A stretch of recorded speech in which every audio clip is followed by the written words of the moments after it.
Morning everyone. আর আজকে হচ্ছে মঙ্গলবার, মানে জয় বজরংবলী। Good morning everyone. আজকে সকালবেলা পুজো করে হনুমান চালিসা পাঠ করে নিও। আর তোমাদের জন্য একটা ছোট্ট গল্প বলি। মরুভূমিতে একটা ছোট্ট পাখি খুব অসুস্থ, তার ভালো করে ডানা নেই, সে উঠতে পারে না, খাবার জন্য জল নেই, থাকার জন্য আশ্রয় নেই। তো এমন সময় সেখান দিয়ে একটা পায়রা উড়ে যাচ্ছিল। তখন এই পায়রাটাকে দেখে এই অসুস্থ পাখিটা বললো যে তুমি কোথায় যাচ্ছ? তখন পায়রাটা বললো আমি স্বর্গে যাচ্ছি। তখন ওই অসুস্থ পাখিটা পায়রাকে বললো তুমি এক কাজ করো, স্বর্গে গিয়ে একটু জিজ্ঞাসা করো যে আমার এই রকম দশা আর কতদিন আমাকে এরকমভাবে কষ্ট ভোগ করতে হবে। পায়রা যখন স্বর্গে পৌঁছালো তখন স্বর্গদ্বারে যাওয়ার আগে দেবদূতের সঙ্গে দেখা হলো এবং তাকে এই পাখিটার সমস্ত ঘটনা বলল। তখন দেবদূত বলল যে হ্যাঁ, ওর কর্মফল, ওকে এখনো কষ্ট ভোগান্তি, এখনো 7 বছর এইভাবেই ভুগতে হবে।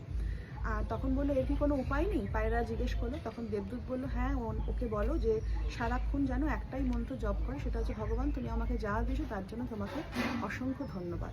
তো পায়রাটি গিয়ে ওই অসুস্থ পাখিটাকে তাই বলে এবং সেখান দিয়ে সে উড়ে চলে যায়।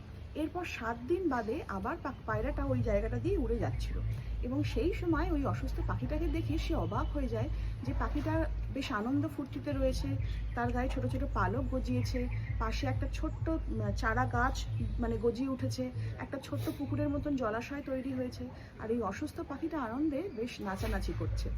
তখন তাকে দেখে তো অবাক হয়ে যায় এবং সে ওখান থেকে উড়ে গিয়ে দেবদূতের কাছে গিয়ে সমস্ত ঘটনা বলে। তখন দেবদূত হেসে বলে যে হ্যাঁ, এটা ঠিক ছিল যে 7 বছর ধরে ওর কর্মফল মানে ওর কষ্ট ভোগান্তি ভোগ করতে হতো, কিন্তু তুমি যে বীজ মন্ত্রটা ওর কানে দিয়েছিলে সেটাও সারাক্ষণ জপ করে গেছে। যখন ওই মানে মরুভূমির গরম বালিতে যখন ও পড়ে ছিল তখনও কিন্তু ও বলতো ভগবান তুমি আমাকে যা দিচ্ছ তার জন্য অসংখ্য ধন্যবাদ।